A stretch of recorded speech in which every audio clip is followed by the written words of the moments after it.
Hi, I have been given the privilege to give a commentary on the first 5 Psalms, but I'm completely not worthy.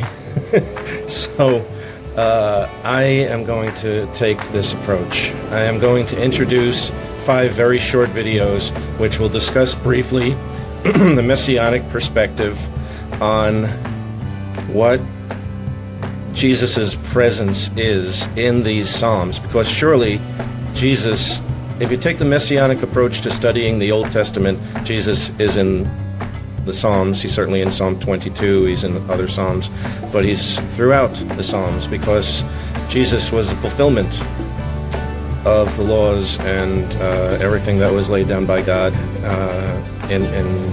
throughout the Torah and the Tanakh and the Old Testament. Jesus is there every step of the way. So let's take a look at Psalms 1 through 5 from the Messianic perspective of the presence of Jesus in each of these Psalms, and in a multimedia fashion. And I hope you enjoy this. Attention on Psalm 1, a psalm of wisdom. Now imagine Jesus, the living embodiment of wisdom. Psalm 1 promises that those who meditate on God's law day and night are like trees planted by streams of water, and we shall not be moved. Jesus, the Word made flesh, is the fulfillment of this law. He is the tree planted by streams of water, bearing fruit in due season, prospering in all he does. Now picture Jesus in Psalm 1. He is not just present, he is the very essence of it. He is the righteous man, the tree, the fruit. He is the wisdom of Psalm 1. And with this, we open you to the Messianic perspective to get you started in the wisdom of the Psalms.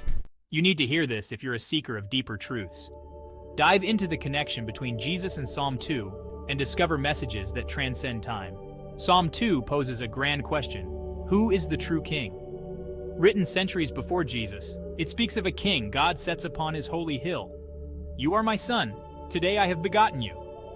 This verse isn't just historical, it's prophetic. Christians see this as a clear foretelling of Jesus the Messiah who claims ultimate authority from God himself. Intrigued? This is just a glimpse.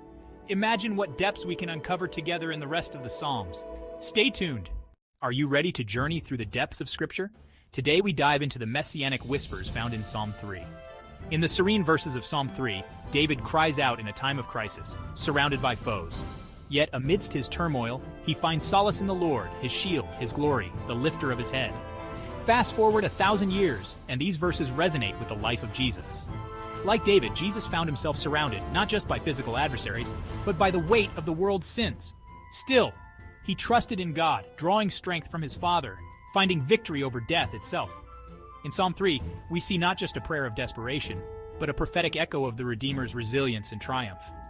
Join us as we continue to explore the divine footprints left in the Psalms. What's something people don't know about Psalm 4? Well, get ready for a 45-second journey through time and prophecy. In Psalm 4, David speaks of peace and refuge in times of distress. You have given me relief when I was in distress. Picture Jesus in Gethsemane praying, distressed yet finding peace in his Father's will. David's request, "Answer me when I call, O God of my righteousness," echoes ahead to Jesus who fulfills all righteousness, crying out to God and always being heard. This psalm isn't just an ancient song, it's a clear reflection of Christ's life, a beacon for all who seek solace and righteousness through him. So next time you read Psalm 4, see it as a mirror, reflecting the Messiah's journey. Intrigued? Stay tuned for more glimpses of Jesus in the Psalms. I'm sure you've heard the news. Psalms aren't just prayers, they're prophecies. Today we're cracking open Psalm 5 to spot the Messiah, for surely he is there.